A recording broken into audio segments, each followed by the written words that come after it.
Hey nerds, welcome back to another episode of Movies with Giros. That's right, I called you a nerd. You're listening to a movie podcast, so either you're my friend or you're a nerd, but that's okay. I'm a nerd too.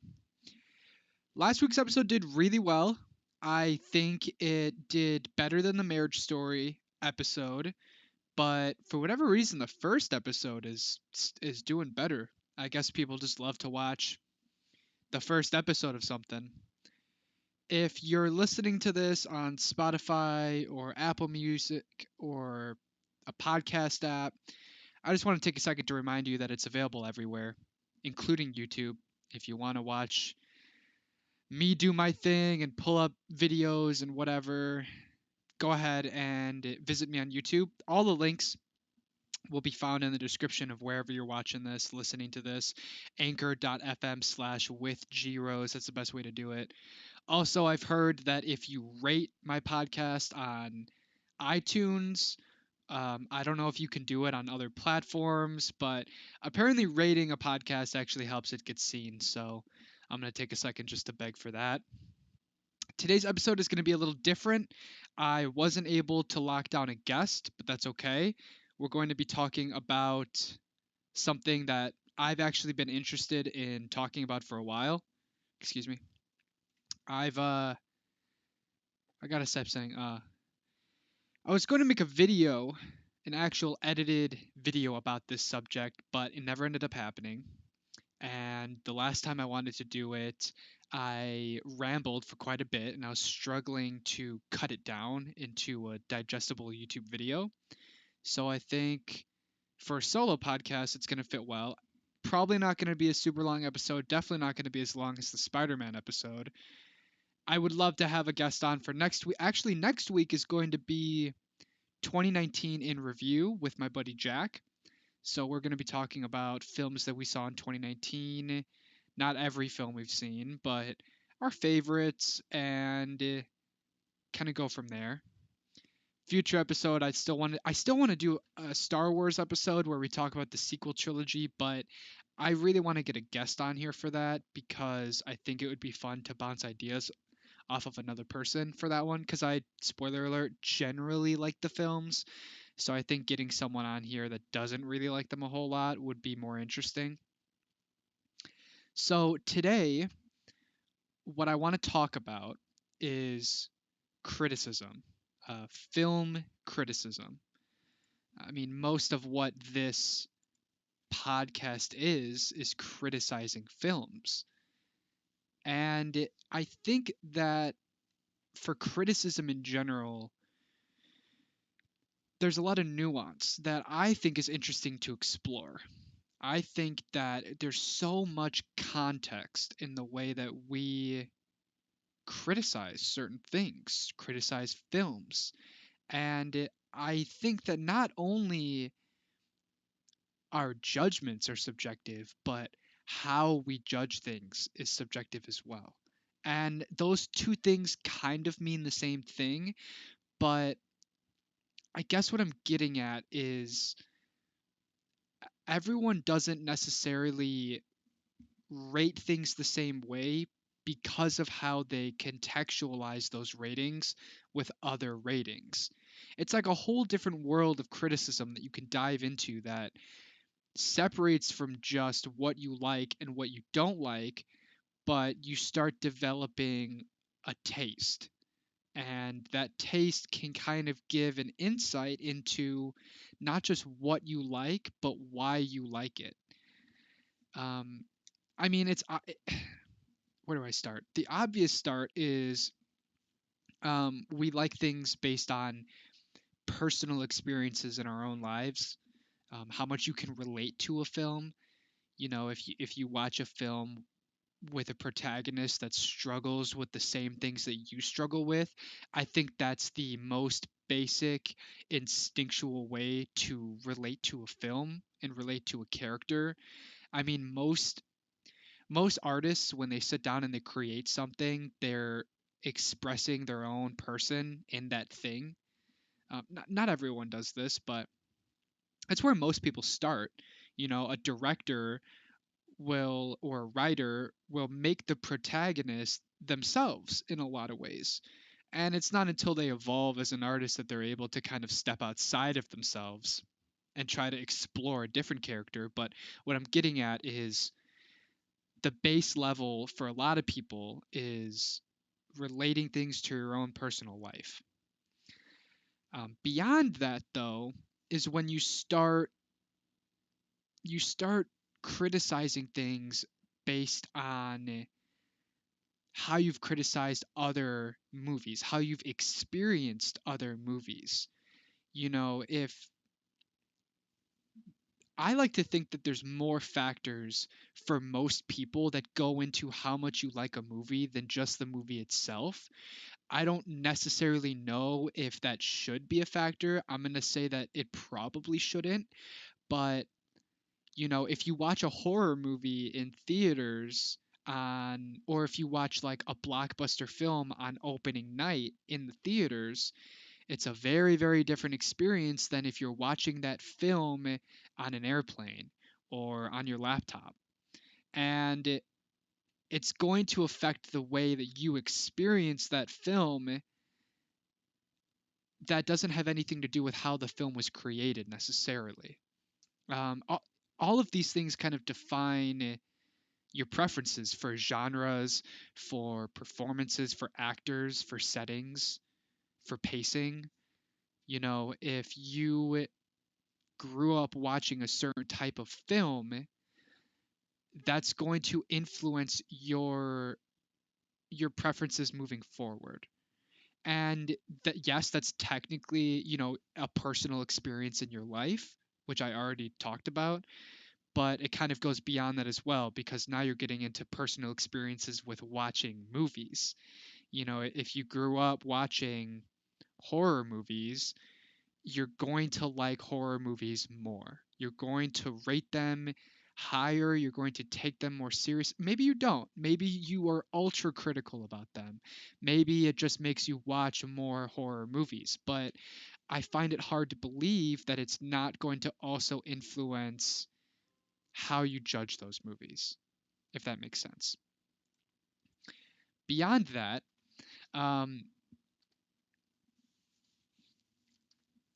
it, many people are afraid of diving into criticism, diving into um, taking a movie seriously because it looks daunting. They think that they need to know a lot about technicalities. They think that they need to know a lot about um, how a film is made, who's making films. These things matter, but they're not necessary to start developing your own sense of criticism. One of my least favorite things is when people start to gatekeep criticism. Um, Gatekeeping means that you're almost determining what should be and what shouldn't be. You're saying that I'm the gatekeeper and I know who should be criticizing things and I know who shouldn't be criticizing things. You know, there is some truth to everything. If someone comes up to you or someone says that I don't think Joe Schmo, random person that only watches generic films, should have an equal say in their criticism. There might be a little bit of truth to that in the sense that, maybe they haven't honed their taste as much. Maybe they don't particularly know exactly why they do or why they don't enjoy something. But to flat out say that that person's experience and judgment isn't relative is a disservice to art in general.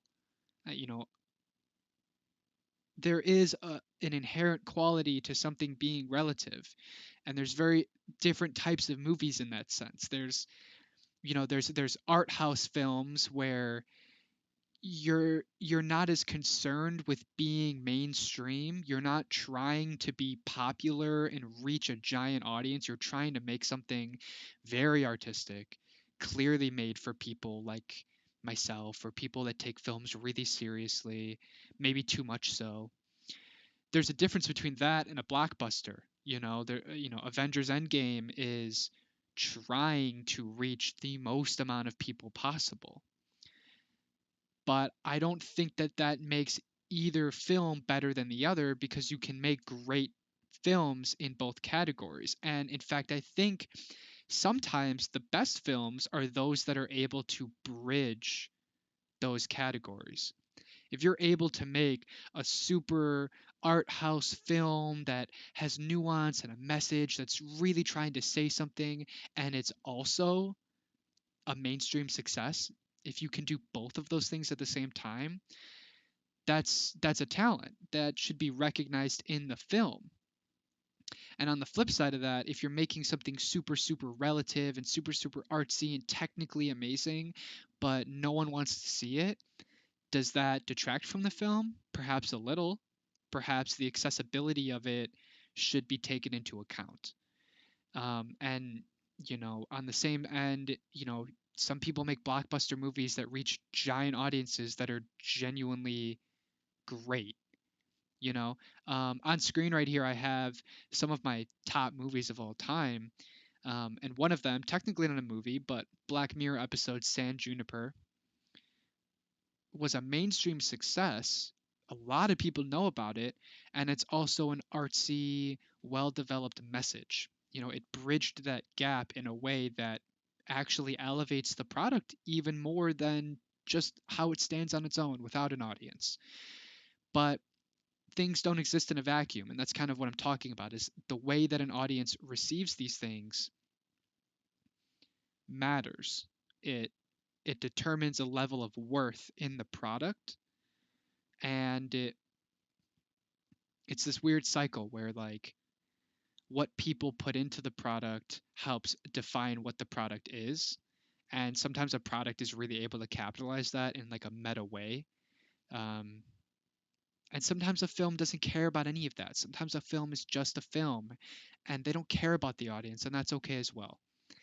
um, but getting back to, you know criticizing and getting into criticism, some of these gatekeepers that I was talking about before, believe that if you don't create something, you don't deserve to criticize it. Have heard this about many things. I've heard it about music. I've heard it about film. I really dislike that statement, and of course I'm biased because I don't make film, and I don't make movies.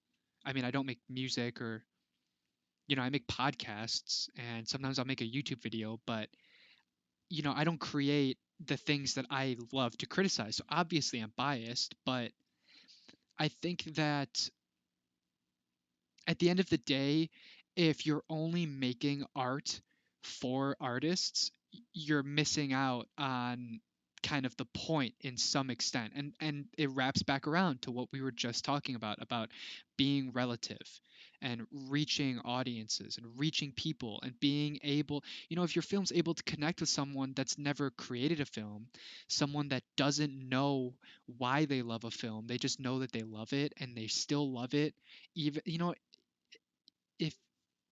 if someone that doesn't isn't able to dive into the nitty gritty and say, oh, that's technically amazing, from a direction standpoint or from a writing standpoint or from an acting standpoint, but they still think it's amazing, that is a valid opinion. And I really have a problem with this idea. And look, that's not to say that if you know how to create something, it doesn't give you a little bit more authority, because it does. If you know the basics of filmmaking, you know the basics of, like, if you just know the difference between a director, a writer, an actor, and how those things hold their own weight, you're definitely going to be able to kind of pinpoint a film's strengths and weaknesses. But to know what a mise-en-scène is, to know the very, very specific nitty-gritties of filmmaking isn't as important. And they're things that you will pick up on over time if this is something that you care about, if you care about films, if you care about rating them and discussing them, you will learn actors' names, you will learn directors' names, you'll spend days googling and learning. And I don't think that you should be scared of getting into criticism. You know, criticism has such a negative connotation to it, but it doesn't have to be that way. And I think at the end of the day, reaching an audience is paramount. And you are an audience. You know, you might not be the exact target audience for whatever you're judging, but that's okay because I want to know how you thought about the film still. If you know, it's easy to know how a target audience is going to react to a film. It's the other people that I am also interested in because you don't know how they're going to react. You know, if a film is developed for millennials, it's going to go one of two ways. Either one, the film is a success because it's genuinely relatable to millennials, or it's going to tank because they missed the mark. They're trying to be something, but the writers clearly didn't know what they were doing. It's not a millennial film.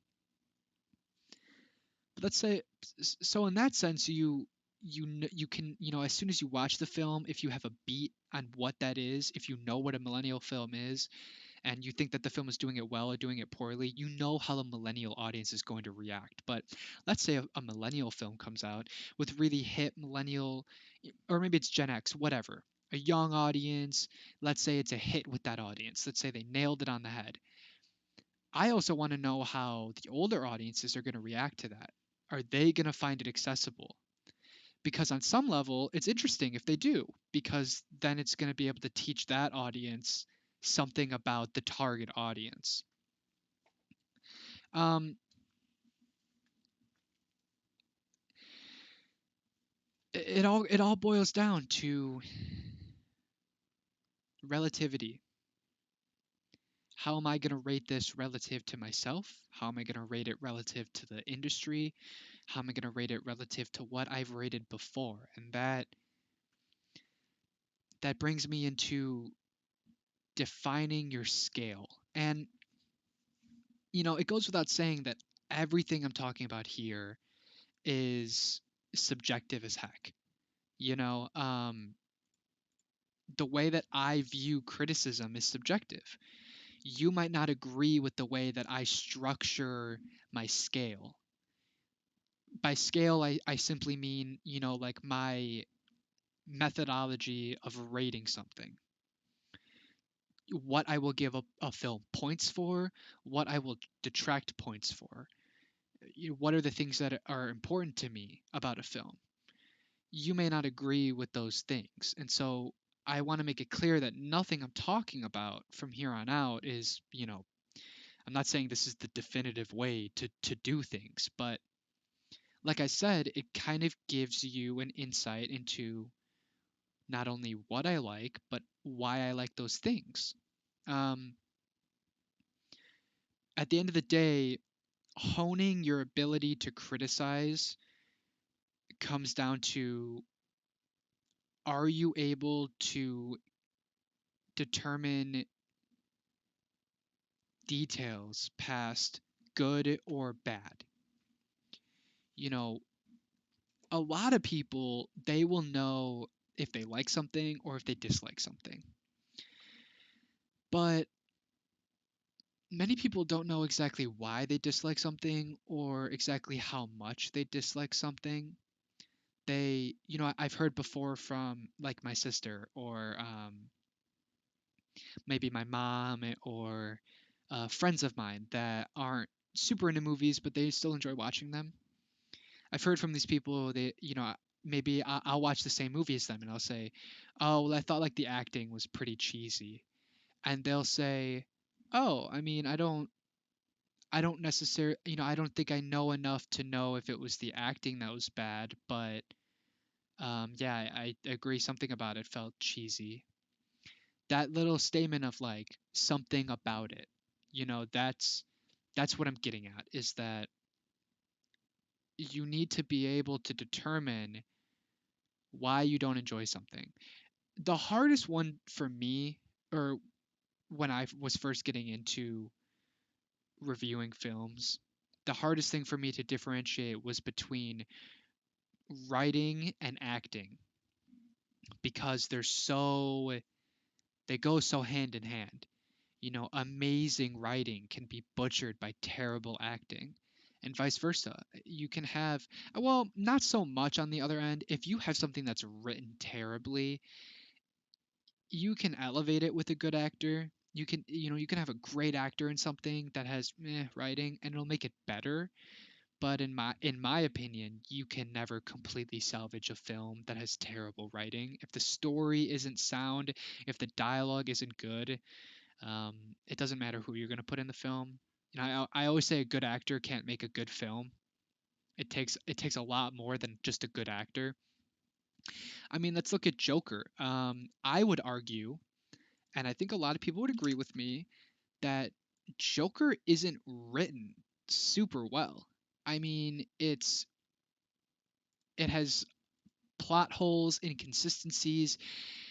It has things that happen just for the sake of happening, but and yet Joaquin Phoenix is being nominated for roles.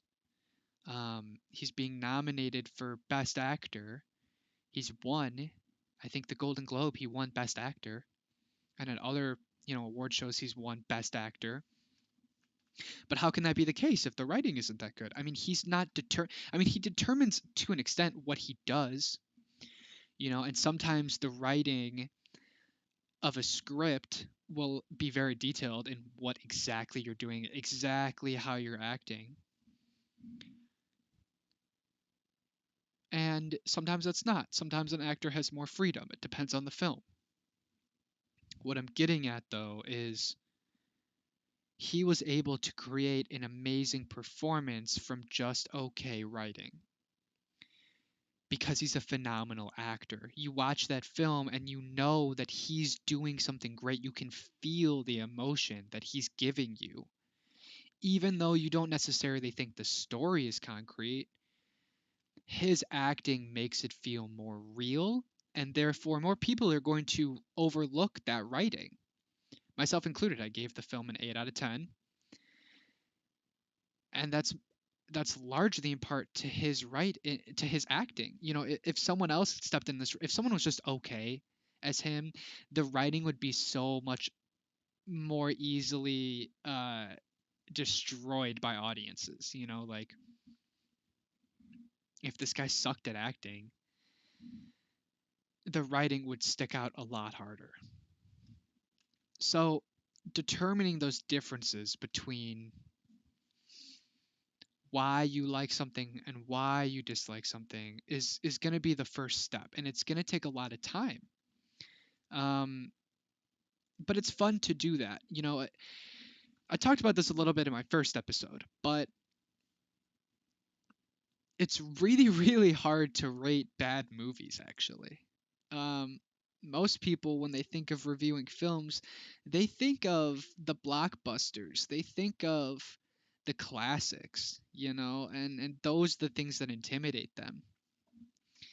But it's the terrible movies that I have a lot harder time reviewing, and there's a lot of reasons for that. On screen right now, I'm pulling up my lowest rated films from least lowest rated to highest rated. Okay. Now, I know that all these films are bad, but I don't necessarily know why. On one hand, you're able to determine, like I said, is the acting bad? Is the writing bad? Is the direction bad? But rating anything below a 5 out of 10 is really difficult. If 5 out of 10 is your average film, when something's below average, but how much? What's the difference between a 3 out of 10 and a 2 out of 10? And I think the answer is you're not going to know until you start rating movies. Once I started rating films on Letterboxd, I developed my scale because I would say, what, Jason X, this film wasn't very good. I know it wasn't very good. I'm going to give it a two, a 2 out of 10. Let's just say whatever. Then I watch another film, and let's say I watched I don't know. Let's say I watched Saw the final chapter, and I said, "Wow, Saw was terrible, but I actually think I enjoyed it more than Jason X." So now I know that Saw has to be more than a 2 out of 10. You see what I'm saying? And so you start being able to determine a little bit better, what's a 3, what's a 4, what's a 2, what's a 1, you know? It's a lot harder to do that when you don't have um, experience doing it, when you don't have anything to base it off of. You're just throwing darts at a dartboard and saying, okay, well, I guess that's where I'm landing. And to get back to an average 5 out of 10, some people might say to me, well, is that sounds weird. An average movie's 5 out of 10? But you have to keep in mind that this brings me to my next point, which is that people don't watch bad movies. I mean, sure, you might watch a movie that comes out in theaters, a blockbuster, a well known mainstream bad movie like The Room or Suicide Squad, but there's a reason you watched that film. You watched it because it was mainstream. Maybe you watched the new Jigsaw, bad film, but you watched it because it's part of a franchise. People don't go out of their way to watch terrible films. And if they do watch a terrible film, they watch it once and they move on and they never watch it again. And 3 years later, you'll be making a letterbox and you'll say, wow, well, yeah, I know I saw that movie, but I don't remember how bad it was. I just remember I don't like it. And the average quality of a film is different than the average movie that you watch, right? On average, a person watches movies that are 6 out of 10 or above. Some people it might be higher than that. Some people might not go out of their way to watch a film unless they know it's like a 7 or an 8 out of 10. Otherwise, you might not bother. You might just throw on something you've seen before. The average rating for a film isn't the most watched film. You know what I mean? So people don't end up watching, you know, I mean, when's the last, I mean, let's look at these films. Holmes and Watson. Yeah, some people saw it because it's got big people in it. Or Garfield from 2004. Or The Cloverfield Paradox. People saw these movies once and they never watched them again.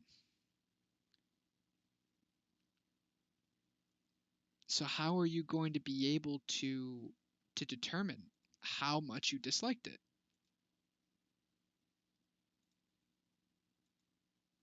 On the flip side of it, on the other end of the spectrum, you've got really great movies. This can also be difficult because you know that you really like a movie, but you don't know how much you'd like it. This one is a little bit more easy. For me and for other people, I feel like it's a lot easier to determine what's an 8 out of 10 for you and what's a 7 out of 10. People are able to visualize the difference between a C movie and a B movie and an A movie, for that instance. I do think, however, that the difference between a 9 out of 10 and a 10 out of 10 is completely subjective. I don't think you're going to ever be able to say that a film is objectively perfect. I think, in my opinion, a film that's nearly perfect is a minimum 9 out of 10. It's an A. An A. 90%. That's pretty much a perfect film, right? It does everything right. Films that I have in a 9 out of 10 are Into the Spider-Verse, The Favorite, Three Billboards, Prisoners,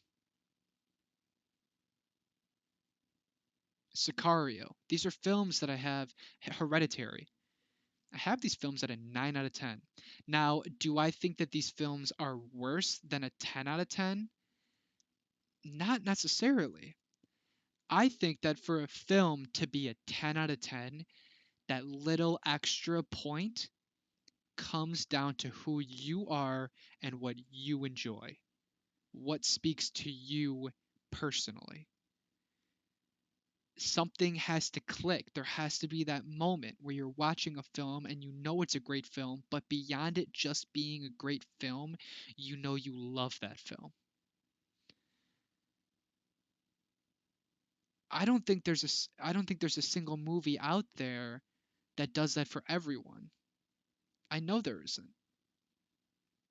People like different things.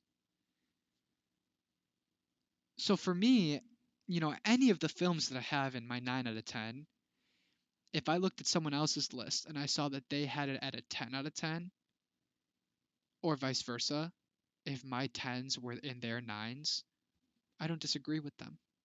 I don't say, oh, well, that's wrong. Because I know that that difference is so subjective that we both agree that it's an amazing movie. We both agree that technically it's great. But we don't have to agree on it being perfect. We don't have to agree on it being one of the best movies ever made. And those slots will change over time. My 10s won't always be 10s. My 9s won't always be 9s. And I think that's an important point as well. The idea that our tastes change over time and our society's tastes change over time. Coming back to relativity, I'm of the opinion that a film doesn't stay the same quality forever. Some people really disagree with me on this. Some people will watch, for instance, I just for the first time ever watched The Godfather. Okay? I had never seen The Godfather, and I thought it was good, but I didn't think it was incredible. I gave it an 8 out of 10. Thought it was pretty great. Worth watching for sure. Great movie. Some people would say, I mean, look at the Letterboxd distribution. The most common rating for this film on Letterboxd is a 10 out of 10. And if you go to those people many times and you say, well, what about the pacing of the film? It's kind of slow. Or what about the message didn't really resonate with me quite as much, or maybe in a technical sense it felt dated, it felt aged for whatever reason, felt like an old movie, whatever that means. Some people might say, well, for its time, blah blah blah blah blah. People say this about Star Wars constantly. For the time, it was amazing. What they're trying to say is that they value how that movie was received when it came out on a level that I don't. I'm of the opinion that films should be criticized by today's standards because otherwise we're rating a film based on hype instead of based on merit. And and I don't know, like I understand where they're coming from in saying that there's a lot of merit to what this film did when it came out. I mean, this film came out before the 80s and I think it actually holds up better than most films from this time period. Personally, I don't love films from the 80s or 70s, anything earlier than that. The pacing, the way it's created, I can't look past it to an extent. I think this film does it better than most. I think it actually is able to accomplish kind of a modern day telling of the story from the 70s. And that's an accomplishment. I understand that that has its own level of merit and should be respected in its own way.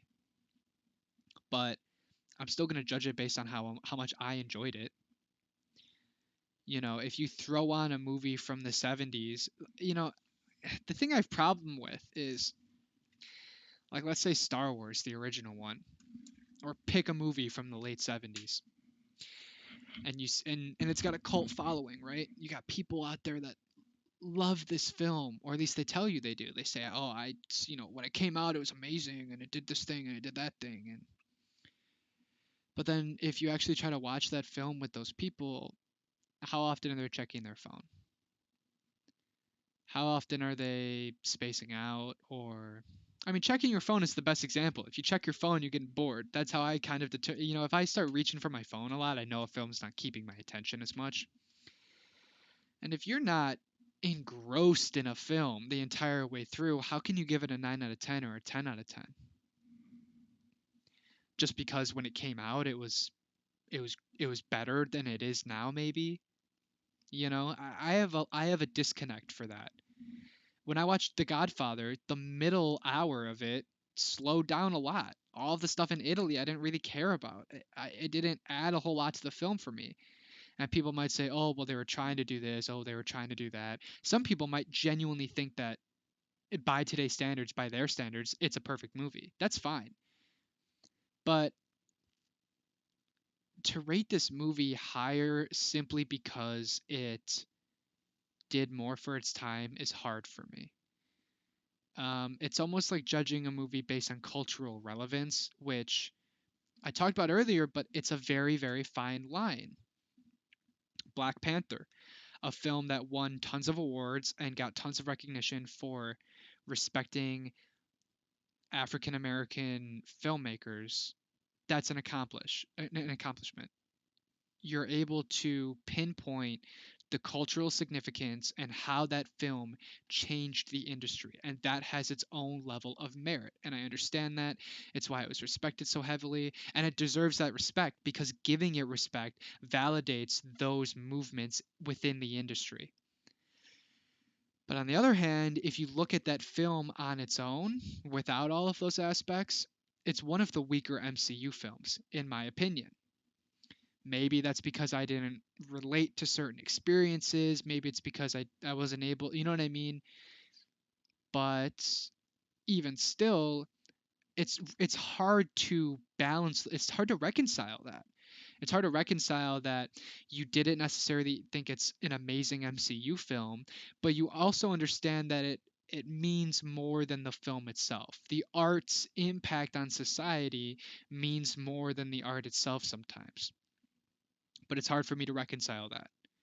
The same applies to old films, like Star Wars. I didn't see the original Star Wars until I was 18 years old, and by the time I watched it, it just felt like a worse version of what we have today.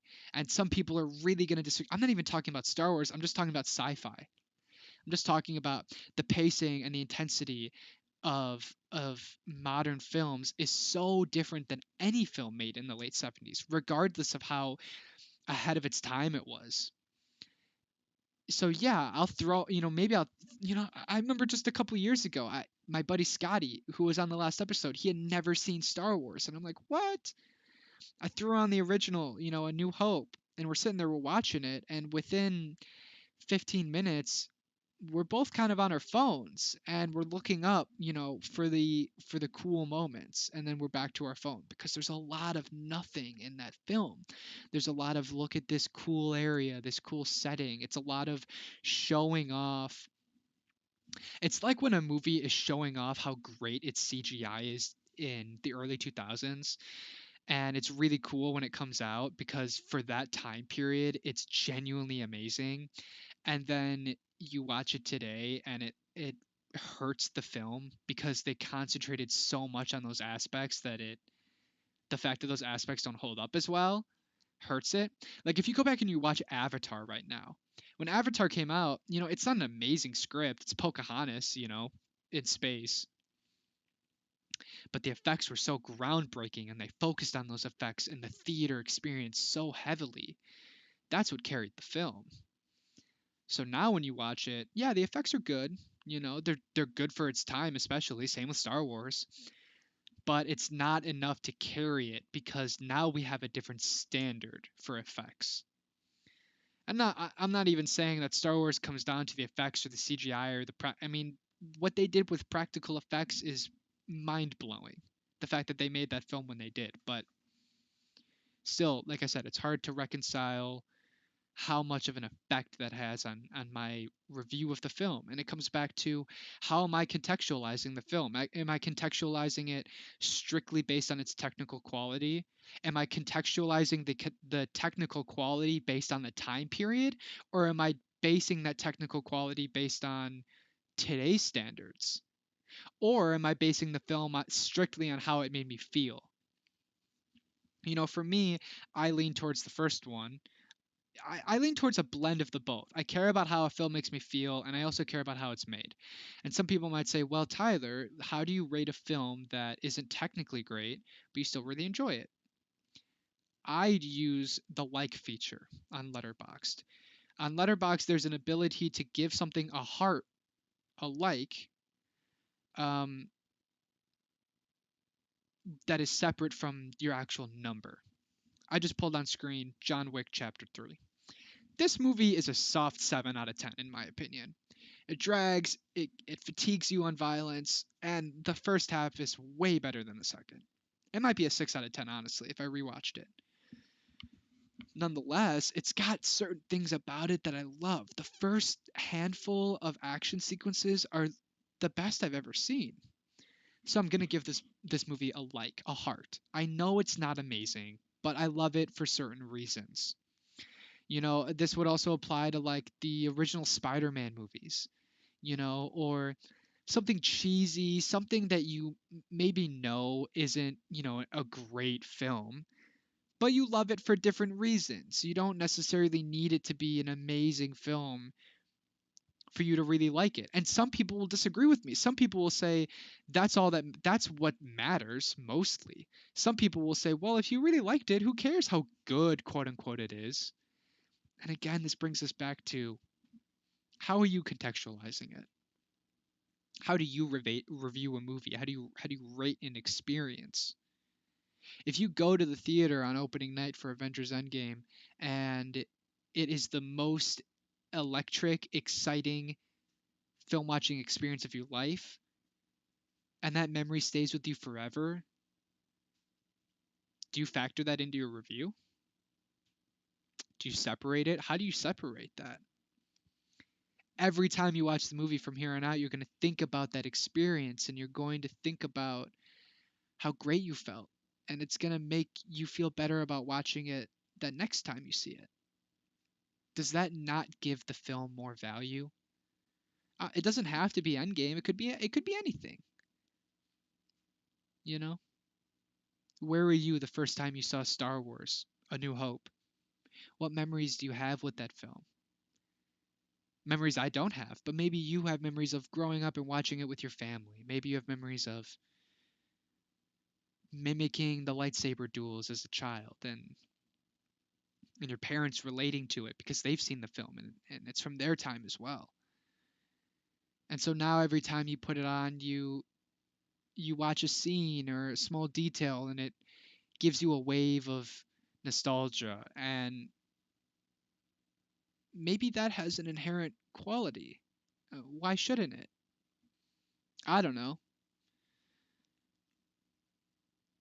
I definitely think that plays a big part in the difference between a 9 and a 10. For instance, La La Land, one of my only 10 out of 10s. Do I think it's a perfect film? Yeah, I do. Would I blame you if you gave it a 9 out of 10? No. But the experiences and the memories that I have surrounding this film are what put it to a 10 out of 10. And the people around me that know I love this film reinforce that because they know it's my favorite. They'll get me little memorabilia for the film and whatever. And it does reinforce my love for the film. All of it is an experience and it all ties together. I guess what I'm talking about and what I'm trying to say is that you shouldn't be afraid to like a movie how you like the movie. Now, listen, people are going to fight you if you have a controversial view, and you should be ready for that. If you come into a conversation and you're trying to tell me that Avengers Endgame or Infinity War is a 1 out of 10, you better be able to back that up. And I'm just picking those movies out of because they're widely renowned as being great. Or let's say Titanic, whatever. let's say you pick out Titanic and you say that Titanic's a 1 out of 10, dude. One of the worst films I've ever seen, hands down. You better be able to back that up, because to say that it's that far below average is a bold statement. But at the same time, it's those conversations that keep this whole thing going. Sometimes you have to fight with someone on why you dislike or why you like something to get a feel for why you like it in the first place. Sometimes those conversations are actually instrumental to how you rate films in the future, how you discuss them in the future. Some of my favorite film conversations are with people in group chats where I will say something controversial and people will attack me for it and I'll defend it, and it turns into this big flowing conversation about why we like certain things. The whole purpose of this video, of this podcast. It's those conversations that drove me to make this video, to make this podcast. Because I think it's a fun idea to explore.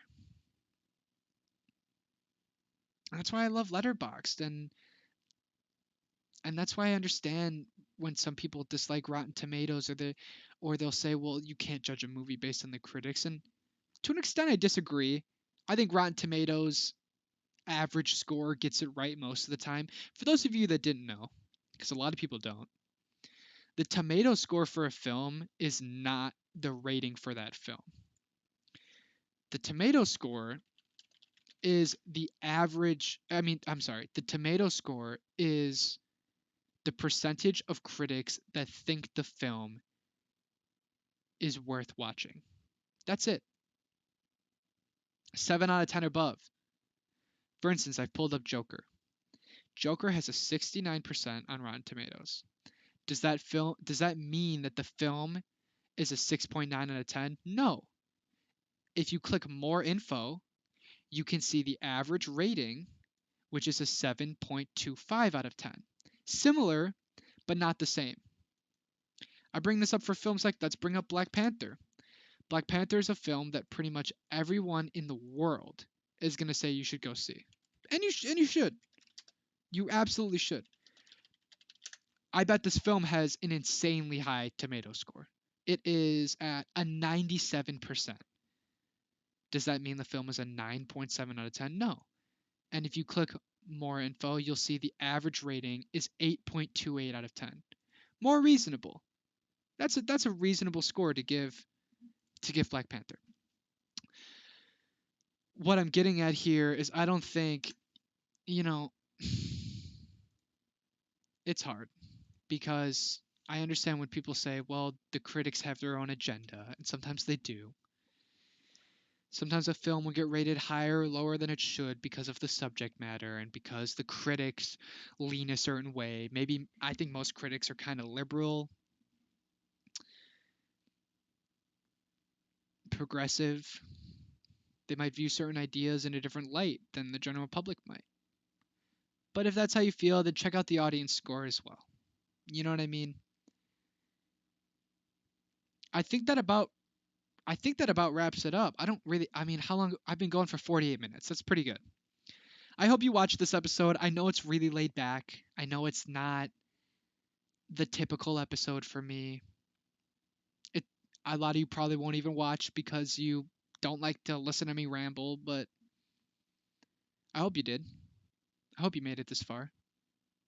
Like I said, next week is going to be 2019 in review. That's going to be a really good episode. I think people are going to watch that one. I'm going to talk about tons of films. In the comment section below, if you're on YouTube or somewhere else, you can leave comments that this is posted.